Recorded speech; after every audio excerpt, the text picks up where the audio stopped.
નમસ્કાર વિદ્યાર્થી મિત્રો, તપોવન સાયન્સ એકેડમીમાં હું આપના દિલમાં વસેલ ફેકલ્ટી ગુંજન સોપારીવાલા આપનું હાર્દિક સ્વાગત કરું છું. મિત્રો, આપણે પારિમાણિક સૂત્રોનો અભ્યાસ લાસ્ટ વિડીયો લેક્ચરમાં કરેલો હતો. ઘણી બધી રાશિઓ આપણે બોર્ડ પર લખેલી હતી, જે મેં તમને નોટબુકમાં લખવાની કીધેલી હતી. અને ત્યારબાદ આપણે એના પારિમાણિક વિશ્લેષણના ઉપયોગોની અંદર પહેલો એક ઉપયોગ આપણે જોઈ ગયેલા હતા કે બે જુદી જુદી એકમ પદ્ધતિમાં કોઈ એક ભૌતિક રાશિ હોય તો એ જુદી જુદી એકમ પદ્ધતિની જુદી જુદી એકમ પદ્ધતિઓ વચ્ચેનો સંખ્યાત્મક સંબંધ આપણે મેળવેલો હતો. યાદ છે ને? 1 ન્યૂટન બરાબર 10⁵ ડાઇન આપણે જોઈ ગયેલા હતા બેટા. 1 જૂલ બરાબર 10⁵ અર્ગ, 1 ન્યૂટન પર મીટર સ્ક્વેર બરાબર 10⁻1 ડાઇન પર સેન્ટીમીટર સ્ક્વેર. અને મેં તમને એન્ટ્રન્સ કોડના રિલેટેડ મેં તમને એક શોર્ટકટ સૂત્ર બી આપેલું હતું. 1 MKS બરાબર 10⁻3x + 2y CGS, જ્યાં x એ દળનો ઘાતાંક કેટલો છે તે અને y એ લંબાઈનો કેટલો ઘાતાંક છે તે તમારે યાદ રાખવાનો છે. એટલે તમને મેં ત્યારે બી કીધેલું દીકરા કે તમને પારિમાણિક સૂત્ર બહુ જ અગત્યના આવડવા જરૂરી છે. પણ આઈ હોપ તમે મારા દિલમાં વસેલા છો, હું તમારા દિલમાં વસેલો છું બેટા. મારું કહેલું તો તમે માનશો જ, એ હું સ્વીકારી લઉં છું આજે. બરાબર? જો પેલા હસવાનું નથી, આ એક સત્ય હકીકત કહું છું. બોન્ડિંગ બનાવવાનું છે, આપણે કનેક્શન સ્ટ્રોંગ બનાવવાનું છે. આજે આપણે મિત્રો પારિમાણિક વિશ્લેષણના ઉપયોગ નંબર 2 તરફ આગળ વધીએ, જે હતું ને સમીકરણની યથાર્થતા ચકાસવી. બીજો ઉપયોગ શું હતો બેટા? આપેલા સમીકરણની યથાર્થતા ચકાસવી. તો આપણે એના તરફ આગળ વધીએ. ચાલો, મેન વસ્તુ ટોપિક છે પારિમાણિક વિશ્લેષણની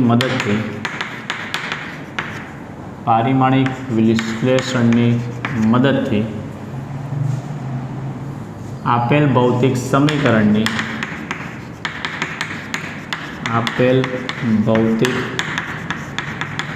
સમીકરણની યથાર્થતા ચકાસવી.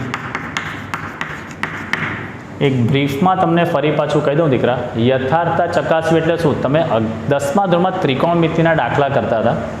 ડાબી બાજુ બરાબર જમણી બાજુ આવું તમે સાબિત કરતા હતા. આની અંદર બી એવું જ કરવાનું છે કે ડાબી બાજુ = જમણી બાજુ આવે છે તો સમીકરણ ઓકે છે, નથી આવતું ના પાડ દો. ચાલો, નથી યથાર્થતું જોઈએ આપણે ઉદાહરણ સાથે આપણે આગળ વધીએ. હવે મેઇન વસ્તુ અહીંયા એક ડેફિનેશન સ્વરૂપે ખાલી ટેક્સ્ટબુકમાં આપેલું છે, તો અહીંયા લખું છું કે કોઈ પણ ભૌતિક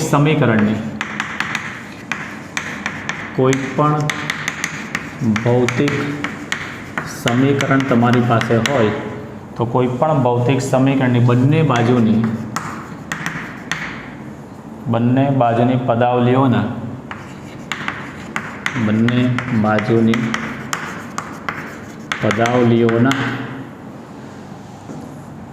પારિમાણિક સૂત્રો સમાન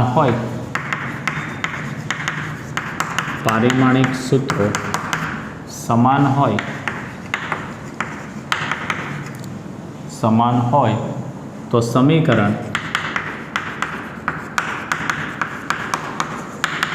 પારિમાણિક દ્રષ્ટિએ યથાર્થ છે તેમ કહી શકાય. બરાબર છે? પારિમાણિક સમીકરણ યથાર્થ છે તેવું તમે કહી શકશો. દાખલા તરીકે આપણે એક ઉદાહરણ લઈએ છીએ. અહીંયા આપણે થોડા વધારે એક્ઝામ્પલ લઈશું. હમણાં પેમ્પલેટમાં જે છે એક છે તે હું લઉં છું. વર્તુળ માર્ગ પર ગતિ કરતા પદાર્થ પર વર્તુળ માર્ગ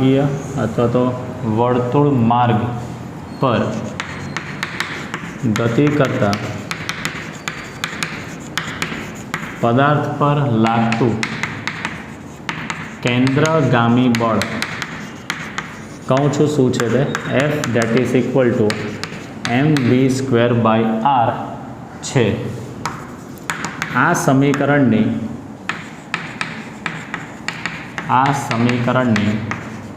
યથાર્થતા ચકાસો. જ્યાં રાશિના નામ તમે આપેલા હોય, F = બળ છે, M that is equal to દળ છે, V that is equal to વેગ છે અને R that is equal to ત્રિજ્યા છે. હવે તમને વિચાર આવે કે સાહેબ આ બધું શું છે? તો મારા વાલા, કરું તમને કાલાવાલા, નવું કંઈ નથી. પદાર્થ જ્યારે વર્તુળાકાર પથ પર ગતિ કરતો હોય ને ત્યારે એક બીજું બળ લાગે જે કેન્દ્રની દિશામાં હોય. સમજો, અહીંયા સમજવા માટે તમને સમજાવું છું. આ ડિટેલથી તો આપણે ભણવાના જ છે. જ્યારે બી પદાર્થ, તમે ધારો કે મેળામાં મોતનો કૂવામાં ગાડી ચલાવતો કે બાઇક ચલાવતા માણસને જોયું હોય તો કેટલો સ્પીડમાં ચલાવતો હોય, બરાબર? એ સ્પીડમાં ચલાવવાનું સાયન્ટિફિક રીઝન જ એનું અંદર હોય છે કે પોતાનો પથ જાળવી રાખે.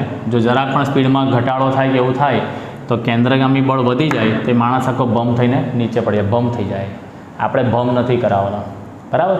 એટલે પોતાનો પથ જાળવી રાખે એટલે એ ઓલવેઝ કયું બળ લાગતું એના પર? કેન્દ્રગામી. ગામી એટલે તરફ, એટલે કેન્દ્ર તરફ લાગતું બળ એને કહેવામાં આવે. અત્યારે તમારે યાદ શું રાખવાનું બેટા? કેન્દ્રગામી બળ એટલે કેન્દ્ર તરફ લાગતું બળ, તેને તમે કેન્દ્રગામી બળ કહી શકો છો. ચાલો આપણે ચેક કરીએ આની યથાર્થતા શું છે તે સમજીએ આપણે.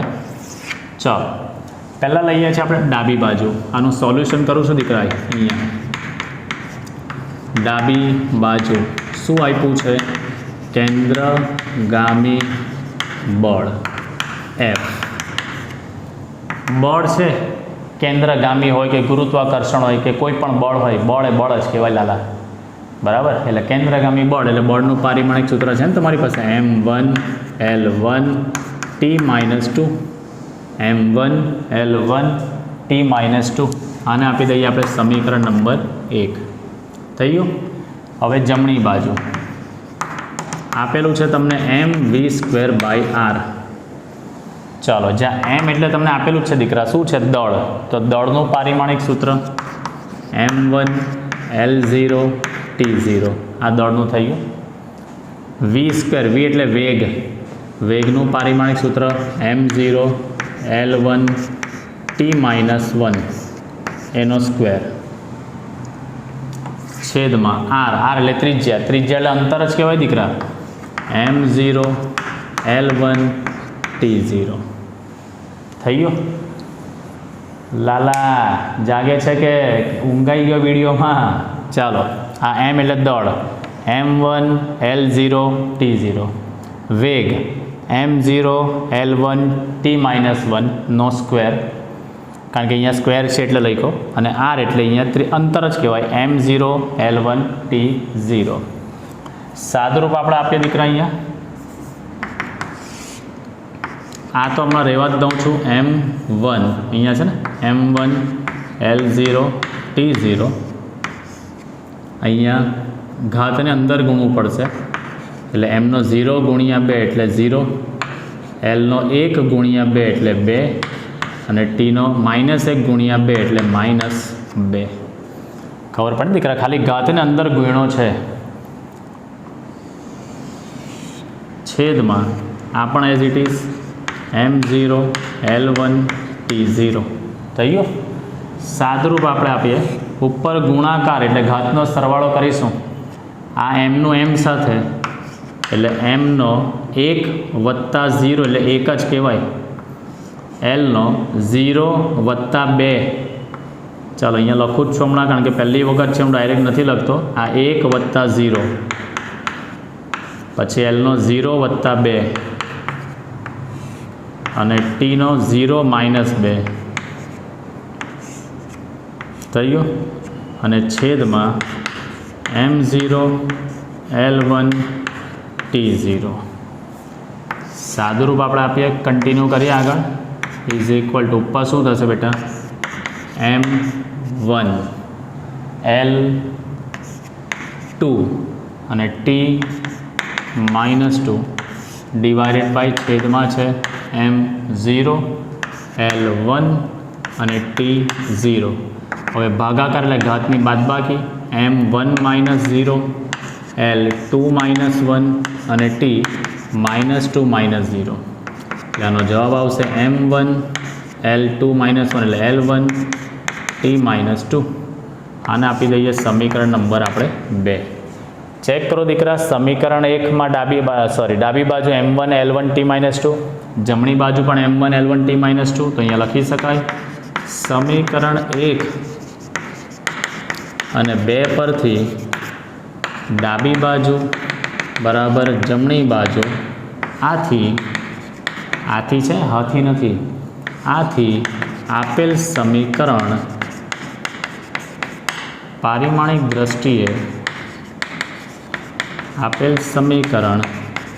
પારિમાણિક દ્રષ્ટિએ યથાર્થ છે તેમ કહી શકાય. જુઓ બેટા, બંને બાજુ જવાબ સરખો આવ્યો છે કે નહીં? આ જે તમે 10મા ધોરણમાં ત્રિકોણમિતિ જે કરતા હતા તેવું જ છે. એમાં તમે સૂત્રો મૂકતા હતા અને સાદુરૂપ આપતા હતા. અહીંયા પારિમાણિક સૂત્રો મૂકીને સાદુરૂપ તમે આપો છો. બોલો, નવું છે કંઈ જ નથી દીકરા, વિધાઉટ એની ટેન્શન. ડાબી બાજુ સૂત્રમાં આપેલું છે બળ F, તો કોઈ પણ બળ હોય બેટા, બળનું પારિમાણિક સૂત્ર તો એ જ થવાનું છે.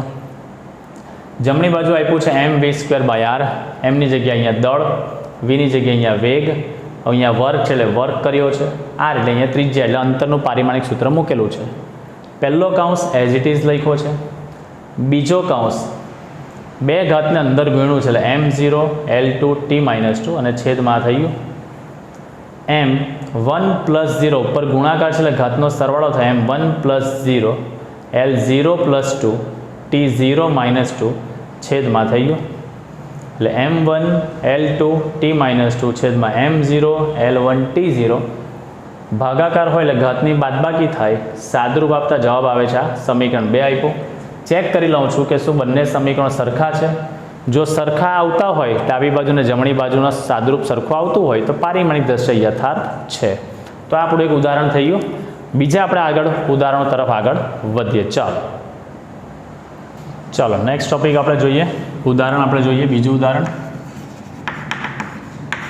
સમીકરણ આપેલું છે s = v0t + ½ at². સમીકરણની યથાર્થતા ચકાસો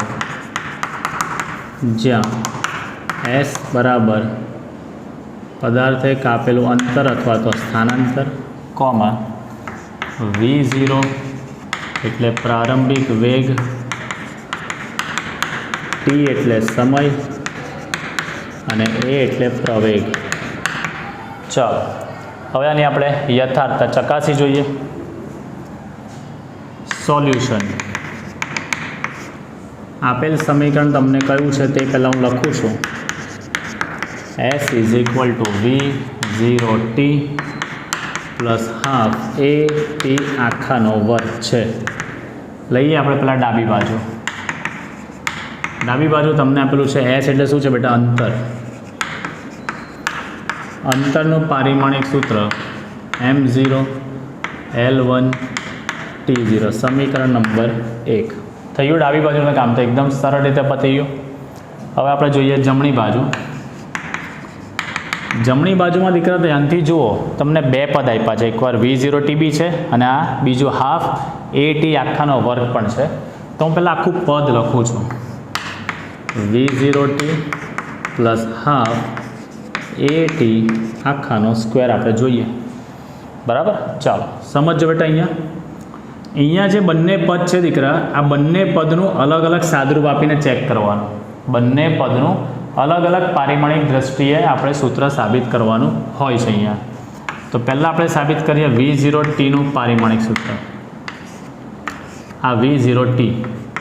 ચાલો તો અહીંયા v0 શું છે બેટા? પ્રારંભિક વેગ. વેગનું પારિમાણિક સૂત્ર m0 l1 t-1. આ પ્રારંભિક વેગનું પારિમાણિક સૂત્ર m0 l1 t-1 અને t એટલે સમય, તો ઇન્ટુ સમયનું પારિમાણિક સૂત્ર m0 l0 અને t1.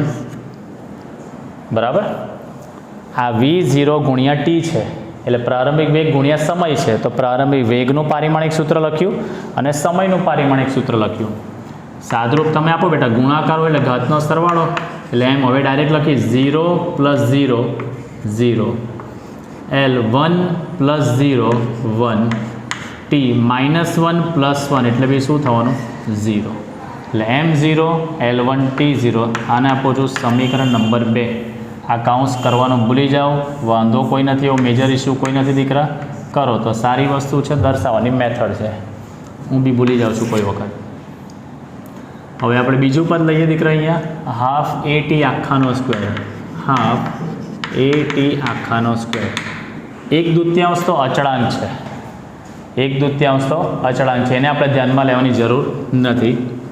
અહીંયા હું છગડિયા કૌંસમાં પહેલાં હું પ્રવેગનું પારિમાણિક સૂત્ર લખીશ. આ એ એટલે તમને આપેલો છે અહીંયા જુઓ, પ્રવેગનું પારિમાણિક સૂત્ર છે M0 L1 T-2.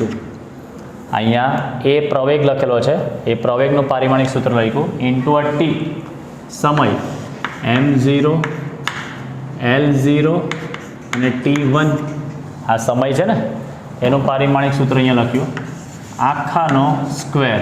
આ બાર ઉપર સ્ક્વેર છે તો મેં લખ્યો છે અહીંયા આખાનો સ્ક્વેર. ચાલો સાદરૂપ આપણે કન્ટિન્યુ કરીએ. અહીંયા આ 1/2 અચળાંક છે દીકરાને લખવાની જરૂર નથી. આ એ એટલે પ્રવેગ, આ પ્રવેગનું લખેલું છે અહીંયા. આ ટી એટલે સમય, અહીંયા સમયનું પારિમાણિક સૂત્ર લખ્યું છે, આખાનો વર્ગ છે એટલે અહીંયા આખાનો વર્ગ અહીંયા કરેલો છે, બરાબર. સાદરૂપ આપણે અંદર આપીએ, અહીંયા જોજો આ ગુણાકાર છે એટલે M0 + 0 એટલે M0 L1 + 0 એટલે L1 અને T -2 + 1 એટલે -1 આખાનો બહાર આપેલો છે, અહીંયા વર્ગ મેં લખી દીધો. હવે આ વર્ગ અહીંયા અંદર ગુણાકાર કરી દો દીકરા, એટલે M0 × 2 એટલે 0 L1 × 2 એટલે 2 અને T -1 × 2 એટલે -2. સમીકરણ નંબર આવી ગયો 3. ચાલો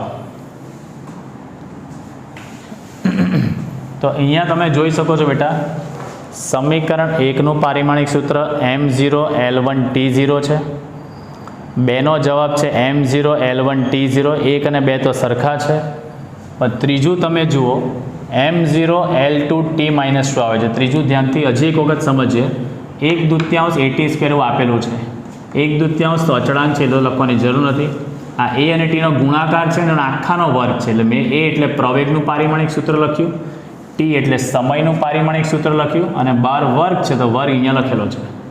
ગુણાકાર હોય એટલે ઘાતનો સરવાળો તો 0 + 0 0, Lનો L સાથે 1 + 0 એટલે L1, Tનો -2 + 1 એટલે -1, 12 વર્ગ છે એટલે મેં વર્ગ લખ્યો. આ વર્ગને અંદર ગુણો એટલે M0 × 2 એટલે 0, L 2 × 2, T -1 × 2 એટલે -2. તો અહીંયા તમે જોઈ શકો છો સમીકરણ 1 અથવા તો પરિણામ 1, આપણું પરિણામ આવ્યું છે બેટા, એટલે પરિણામ 1 ધેટ ઇઝ ઇક્વલ ટુ આવ્યું છે પરિણામ 2, પણ નોટ ઇક્વલ ટુ શું આવ્યું છે પરિણામ 3. એટલે 3 પરિણામ સરખા ન હોવાથી અહીંયા લખી શકાય, અહીં પરિણામ 1, 2 અને 3 સમાન ન હોવાથી આપેલ સમીકરણ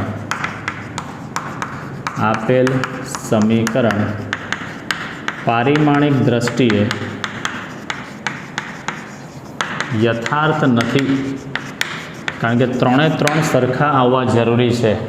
હવે અહીંયા એ વસ્તુ યાદ રાખજો બેટા, સરવાળો થાય એટલે એવું નહીં વિચારવાનું કે 3, 2 અને 3નો સરવાળો કરવાનો છે. પારિમાણિક સૂત્રનો ક્યારેય બી એવો સરવાળો તમે કરી શકતા હોતા નથી. વેગ વત્તા વેગ તો 2 વેગ નહીં લખી શકાય, વેગ જ લખી શકાશે, બરાબર. તો આ રીતે આપણે યથાર્થ નથી તેવું આપણે એક સમીકરણ અહીંયા જોઈ ગયા છે. હજી આપણે આના 1-2 ઉદાહરણ લઈશું અને આપણે ટોપિકને પછી છેલ્લે કન્ટિન્યુ પાછા કમ્પ્લીટ કરીશું. ચલો નેક્સ્ટ આપણે એક ઉદાહરણ જોઈએ. દબાણ P = ρ/GH, જ્યાં ρ એટલે લેવાનું છે તમારે ઘનતા, G એટલે લેવાનું છે ગુરુત્વ પ્રવેગ અને H એટલે લેવાનું છે ઊંચાઈ. આ બધા ડેટા તમને દીકરા પરીક્ષામાં આપી જ દીધેલો હોય, કઈ કઈ રાશિ છે તે, એટલે એની ચિંતા કરવાની જરૂર નથી. સોલ્યુશન કરીએ આપણે આનું. સમજો, આપેલ સમીકરણ પહેલાં તો લખી દેવાનું. આપેલ સમીકરણ P is equal to rho G H છે. હવે આપણે લઈએ પેલા ડાબી બાજુ. ડાબી બાજુ છે દબાણ P. ચાલો, ગઈકાલે તમે દબાણનું પારિમાણિક સૂત્ર લખી ગયા છો. બોલો, દબાણ ઇઝ ઇક્વલ ટુ, ચાલો એક વખત ફરી પાછું આખું સમજાવી દઉં છું. દબાણ P ઇઝ ઇક્વલ ટુ, યાદ કરો, બળ ભાગ્યા ક્ષેત્રફળ. આવું તમે ભણી ગયા છો. બળનું પારિમાણિક સૂત્ર નહીં આવડે તો આવું તમને ડાયરેક્ટ યાદ નહીં રહેતા, સૂત્ર યાદ હોય તો બી તમે આ રીતે સાદરૂપ આપી શકો. M1 L1 T-2 છેદમાં ક્ષેત્રફળ એટલે M0 L2 T0. સાદરૂપ આપો તો M1 L 1માંથી 2 જાય તો -1 અને T-2. એટલે અહીંયા લખી શકો છો તમે દબાણનું પારિમાણિક સૂત્ર M1 L -1 અને T-2. સમીકરણ નંબર આને આપ્યા છે આપણે 1. ચાલો, આ થઈ ગયું ડાબી બાજુનું. હવે આપણે લઈશું જમણી બાજુ. ચાલો, જમણી બાજુ સૂત્ર તમને આપેલું છે બેટા રો જી એચ. સાદરૂપ આપણે આપીએ. રો એટલે ઘનતા, ઘનતાનું પારિમાણિક સૂત્ર દળ ભાગ્યા કદ એટલે M1 L -3 અને T0. આ સૂત્ર આપણે ગઈકાલે લખી ગયા છે બેટા. ચલો, ત્યારબાદ G એટલે ગુરુત્વ પ્રવેગ. ગુરુત્વ પ્રવેગ એટલે પ્રવેગ જ કહેવાય. એટલે પ્રવેગનું M0 L1 T-2 અને ઊંચાઈ h M0 L1 T0. આ G એટલે ઘનતા, દળ ભાગ્યા કદ એટલે એનું પારિમાણિક સૂત્ર. G ગુરુત્વ પ્રવેગ મીટર પર સેકન્ડ સ્ક્વેર એટલે M0 L1 T-2 અને ઊંચાઈ h. ચલો, સાદરૂપ આપણે આપીએ. અહીંયા ગુણાકારમાં છે બધી રાશિ એટલે ઘાતનો સરવાળો એટલે 1 + 0 + 0 એટલે M1 જ થશે અહીંયા. ચલો, Lનો ઘાત જોઈએ. -3 + 1 એટલે -2, -2 + 1 એટલે પાછું -1 અને T 0 -2 એટલે -2, -2 - 0 એટલે -2 + 0 એટલે -2 જ રહેવાનું. સમીકરણ નંબર 2. ચેક કરો બંને સમીકરણ કેવા છે, સરખા આવ્યા છે અહીંયા? તો લખી દેવા અહીંયા સમીકરણ 1 અને 2 પરથી ડાબી બાજુ ઇઝ ઇક્વલ ટુ જમણી બાજુ માટે આપેલ સમીકરણ પારિમાણિક દ્રષ્ટિએ યથાર્થ છે. આપેલ સમીકરણ પારિમાણિક દ્રષ્ટિએ યથાર્થ છે તેવું તમે કહી શકો છો. બરાબર? એટલે મેઇન વસ્તુ તમને બેટા જો પારિમાણિક સૂત્રો તમને આવડે તો આ દાખલા તમે ઇઝીલી સોલ્વ કરી શકો છો. હજી એક આપણે ઉદાહરણ તરફ આગળ વધીએ પછી આપણે આ ટોપિકથી આગળ વધીશું. ચાલો, નેક્સ્ટ એક ઉદાહરણ જોઈએ. તમને સમીકરણ આપેલું છે F × D that is equal to ½ mv² - ½ mv02 આવું આપેલું છે. આ સમીકરણની યથાર્થતા ચકાસો જ્યાં F એટલે બળ, D એટલે સ્થાનાંતર, M એટલે દળ, V ઇઝ ઇક્વલ ટુ અંતિમ વેગ, V0 that is equal to પ્રારંભિક વેગ. ચાલો, આ સમીકરણને આપણે યથાર્થતા ચકાસીએ. સોલ્યુશન કરવાની મેથડ એઝ ઇટ ઇઝ. આપેલ સમીકરણ F × D is equal to ½ mv² - ½ mv02. લઈએ આપણે પહેલાં ડાબી બાજુ. ડાબી બાજુ date is equal to f into D, એટલે આ છે બળ ગુણ્યા સ્થાનાંતર. ચલો, બળનું પારિમાણિક સૂત્ર આપણને ખબર છે, m1L1 T-2. આ બળનું પારિમાણિક સૂત્ર m1L1 T-2. સ્થાનાંતર એટલે અંતર જ કહેવાય, m0L1 T0. બરાબર. બળનું પારિમાણિક સૂત્ર આપણે લખ્યું છે m1L1 T-2 ગુણ્યા સ્થાનાંતર m0L1 T0. સાદુરૂપ આપણે આપીશું ગુણાકારો એટલે ઘાતનો સરવાળો, એટલે m1 + 0 એટલે m1 L1 + 1 L2 અને T -2 + 0 એટલે -2. આને આપી દઈએ છીએ આપણે સમીકરણ નંબર 1.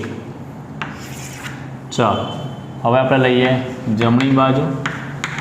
આપેલું છે તમને ½ mv² -1/2 એટલે ½ mv02. બે પદ છે એટલે ફરી પાછું બંને પદનું અલગ અલગ આપણે સાદુરૂપ આપીશું. તો પહેલાં આપણે લઈએ ½ mv². હાફ તો કોન્સ્ટન્ટ છે એને આપણે છોડી દઈએ. અહીંયા m એટલે દળનું પારિમાણિક સૂત્ર m1L0 T0 ઇન્ટુ v એટલે વેગ m0L1 T-1, પણ ઉપર વર્ગ છે બેટા એટલે અહીંયા વર્ગ આપણે કરી દીધો અહીંયા. ચાલો, સાદુરૂપ આપણે આપીએ. આ m1L0 T0 અહીંયા બે ઘાતને અંદર ગુણો પહેલાં, એટલે m0L2 અને T-2. આ m0 ગુણ્યા 2 એટલે 0, 1 ગુણ્યા 2 એટલે 2, -1 ગુણ્યા 2 એટલે -2. હવે ગુણાકારમાં છે એટલે ઘાતનો સરવાળો, એટલે m1 + 0 એટલે m1 L0 + 2 એટલે L2, 0 - 2 એટલે -2. આને આપીએ છે સમીકરણ નંબર આપણે 2. તો જેવી રીતે 1/2 mv² આવ્યું, હવે આપણે સાબિત કરીએ 1/2 mv02. 1/2 mv02. ચાલો, m એટલે દળનું પારિમાણિક સૂત્ર m1L0 T0. v0 એટલે છે શું, અહીંયા રકમમાં વાંચો. v0 એટલે પ્રારંભિક વેગ, એટલે છે વેગ જ, ખાલી નામ આપેલું છે. એટલે m0L1 T-1 ઉપર વર્ગ છે, એટલે અહીંયા આપણે કરીશું વર્ગ. સાદુરૂપ આપીએ આપણે m1L0 T0. આ બે ઘાતને અંદર ગુણો એટલે m0L2 T-2. સાદુરૂપ આપણે આપીએ m1 + 0 એટલે m1 L0 + 2 એટલે L2, T0 - 2 એટલે -2. સમીકરણ નંબર 3. તો હવે ચેક કરો, આમાં પણ m1L2 T-2, આમાં પણ m1L2 T-2, આમાં પણ m1L2 T-2. તો અહીંયા લખી શકાય પરિણામ 1 = પરિણામ 2 = પરિણામ 3. લખી દેવા અહીંયા ત્રણેય પરિણામો સમાન હોવાથી આપેલ સમીકરણ પારિમાણિક દ્રષ્ટિએ યથાર્થ છે તેમ કહી શકાય. એટલે અહીંયા ત્રણ પરિણામ સરખા હોવાથી આપણે કહી શકીએ કે સમીકરણ યથાર્થ છે તેવું આપણે કહી શકીએ છીએ. તો મિત્રો, આની અંદર વસ્તુ તમે શું જોઈ ગયા કે સમીકરણ તમને ગમે તે આપેલું હોય, જો પારિમાણિક સૂત્ર તમને યાદ હોય તો ખાલી ડાબી બાજુ = જમણી બાજુ આ તમારે ચેક કરવાનું છે. આવે તો યથાર્થ છે, નહીં આવે તો યથાર્થ નથી. બરાબર. તો આ રીતે આપણી પારિમાણિક વિશ્લેષણની ઉપયોગિતા 2 અહીંયા પૂર્ણ થાય છે. ચાલો મિત્રો, આપણે પારિમાણિક વિશ્લેષણનો ઉપયોગ નંબર 2 આપણે પૂરો કર્યો. હવે આપણે થોડા સ્વાધ્યાયના દાખલાનો અભ્યાસ કરીએ. સ્વાધ્યાયના દાખલાનો અભ્યાસ કરીએ કે ઉપયોગ નંબર 3 જે છે પારિમાણિક વિશ્લેષણનો નેક્સ્ટ લેક્ચરમાં આપણે લઈશું. સ્વાધ્યાયનો દાખલા નંબર 10. નીચે આપેલ સંખ્યામાં સાર્થક અંક નક્કી કરો. સાર્થક અંકો નક્કી કરો. चलो पहली संख्या आपी है 0.0007 सॉरी 007 मीटर स्क्वेर। बीजी संख्या आपी है 2.64 गुणिया 10⁻²4 किलोग्राम। तीजी संख्या है 0.2370 ग्राम पर सेंटीमीटर क्यूब। चौथी संख्या आपी है 6.320 जूल। पांचमी संख्या है 6.032 न्यूटन पर मीटर स्क्वेर। छठी संख्या है 0.1230 है અને 6032 मीटर स्क्वेर। चलो दरेक में આપણે સાર્થક અંકોની સંખ્યા લખવાની છે। નિયમો હવે તમને ખબર જ છે। પહેલી સંખ્યા જુઓ 1 કરતાં નાની તો જે પ્રથમ શૂન્યેતર અંક હોય તેની ડાબી તરફના શૂન્યાંકો સાર્થક અંક ગણાશે નહીં, એટલે આમાં એક જ સાર્થક અંક કહેવાશે 1। चलो आनी अंदर 10 घात ने तो ध्यान में लेवानुं नहीं। 2.64 में 3 सार्थक अंकों की संख्या थशे आपणी अहींया 3। चलो त्यारबाद त्रीजी संख्या जे छे एनी अंदर संख्या 1 करता नानी एटले प्रथम शून्यतरनी डाबी तरफना शून्य सार्थक अंक नहीं गणाय, जमणी तरफना गणाशे। एटले आमां 1, 2, 3 અને 4 सार्थक अंकों की संख्या में 4। चलो आनी अंदर भी 1, 2, 3 અને 4 आने पण गणी शकाय ने। चलो पछी आमां बी सार्थक अंकों की संख्या 4। आमां संख्या 1 करता नानी आगळना शून्य सार्थक अंक नहीं गणाय, 1, 2, 3 અને 4 थई गयुं। आ तो दाखलो घणो सरळ हतो, आमां नवुं कंई हतुं ज नहीं। स्वाध्यायनो दाखला नंबर 11। एक लंबचोरस पातળી धातुनी तकतीनी लंबाई पહોળાઈ અને જાડાઈ आपेली है। तो आपणे पहेला लईए छीए अहींया लंबाई। लंबाई तमने आपेली है 4.234 मीटर। त्यारबाद पહોળાઈ तमने आपेली है,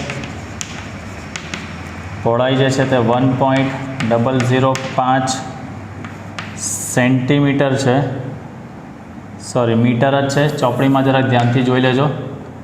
अने ऊंचाई सॉरी एटले जाड़ाई तमने आपेली है, जाड़ाई है 2.01 सेंटीमीटर है। तो पहला तो तमारे आ सेंटीमीटर ने शेमां फेरववुं पड़े, मीटर में फेरववुं पड़े।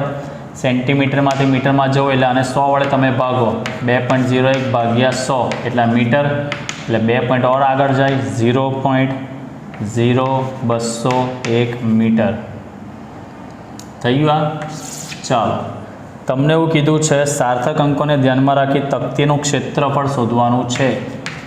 चलो तकतीनुं क्षेत्रफळ, तकतीनी लंबाई पહોળાઈ ने जाड़ाई आ तमने आपेली है।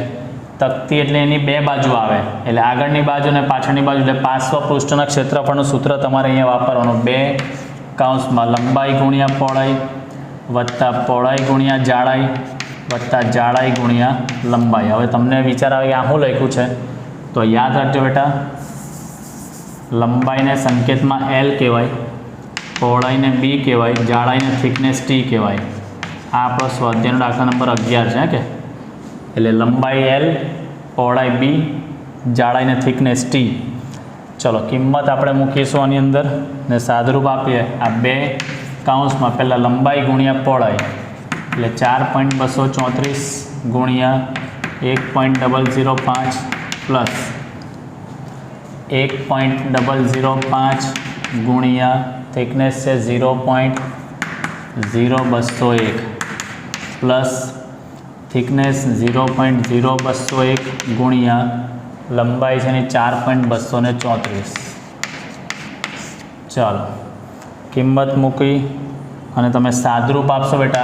आनो गुणाकार, आनो गुणाकार, आनो गुणाकार बधानो सरवाळो गुणिया तमे 2 करशो तो आवो जवाब आवशे 8.720947 मीटर स्क्वेर आवो आवशे। बराबर। तो तमने रकम वाँचो, सार्थक अंकों ने ध्यान में राखवानुं छे। तो मेन वस्तु आनी अंदर सार्थक अंकों ने ध्यान में राखता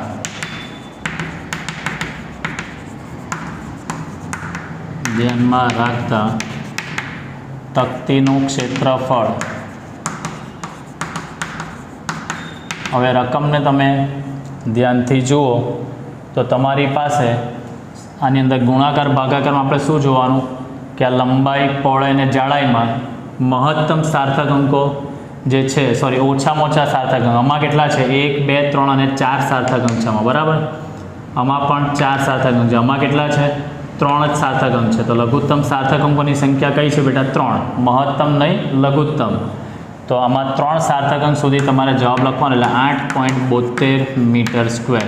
તકતીનું ક્ષેત્રફળ કેટલું લખી શકાશે બેટા? 8.72 મીટર સ્ક્વેર. હવે એનું કદ પણ શોધવાનું છે. તો તકતીનું કદ તો તમે લંબાઈ ગુણ્યા પહોળાઈ ગુણ્યા જાડાઈ તમે લખી શકો છો. લંબાઈ છે 4.234, પહોળાઈ છે 1.005 અને થિકનેસ છે એની 0.0201. ચલો ગુણાકાર તમે કરશો તો 0.0855289 મીટર ક્યુબ આવશે. આને બી તમે સાર્થક અંકોની સંખ્યાને ધ્યાનમાં રાખશો તો આમાં બી લઘુત્તમ સાર્થક અંક કેટલા? 3 જ છે ને. તો અહીંયા પણ લખી શકાય બેટા, સાર્થક અંકોને ધ્યાનમાં રાખતા તકતીનું કદ 3 સાર્થક અંક સુધી આપણે જવાનું છે. તો પોઈન્ટ પહેલો આ આપણી પાસે શૂન્યતર અંક 8 છે, આગળના તો ગણાશે નહીં, એટલે 0.0 અને 3 અંક સુધી જવાનું 855 મીટર ક્યુબ. આ આવી ગયું બેટા આપણી પાસે તકતીનું કદ, બરાબર છે. ચાલો, એટલે મેઇન વસ્તુ તમે જોશો દીકરા તો દાખલા ઘણા સરળ જ છે. સ્વાધ્યાય દાખલા નંબર 10 અને 11. ચાલો, હજી આપણે એક નાનકડો દાખલો આપણે કરી શકીએ છીએ. સ્વાધ્યાયનો દાખલા નંબર 12 આપણે અહીંયા પતાવીએ. આ એક ત્રીજો દાખલો આપણે લખી દઈએ. સ્વાધ્યાયનો દાખલા નંબર 12 સમજો. પ્રોવિઝન સ્ટોરની તુલા વડે, તુલા એટલે પેલી ભૌતિક તુલા આવે ને તે માપવાનું સાધન છે. બોક્સનું દળ 2.300 કિલો તમને મળે છે. એ બોક્સનું દળ અહીંયા લખું છું, કેપિટલ M, 2.300 કિલોગ્રામ. આ પાછળના ઝીરો તમે નહીં ગણો તો આને તમે 2.3 કિલો પણ લખી શકો છો, બરાબર. 2.3 કિલો પણ લખી શકાય. હવે આ બોક્સમાં 20.15 ગ્રામ અને 20.17 ગ્રામ દળના સોનાના 2 ટુકડા આપણે મૂકવાના છે. એટલે પહેલો ટુકડો M1 આપણે લઈએ, 20.15 ગ્રામ. ગ્રામનો G લખેલું છે, અહીંયા કિલોગ્રામ છે પણ આ ગ્રામમાં જ, એટલે આપણે ગ્રામને તો કિલોગ્રામમાં ફેરવવું જ પડે. એટલે ગ્રામમાંથી કિલોગ્રામમાં જોઈએ તો 1000 વડે તમે ભાગવું પડે. એટલે આ થઈ જશે 0.02015 કિલોગ્રામ. 0.02015 કિલોગ્રામ. બીજો ટુકડો છે તેનું દળ તમને આપેલું છે 20.17 ગ્રામ. આને કિલોગ્રામમાં ફેરવું, આને પણ 1000 વડે તમારે ભાગવાનું, એટલે 0.02017 કિલોગ્રામ. વાંચો, બોક્સનું કુલ દળ કેટલું થશે? તો હવે બોક્સનું કુલ દળ એટલે M, બોક્સનું દળ તો ખરું જ, પ્લસ M1 2 હોનાના ટુકડા મૂક્યા છે. મને ટુકડા આપે તો હું તો લઈને નીકળી જ જાઉં.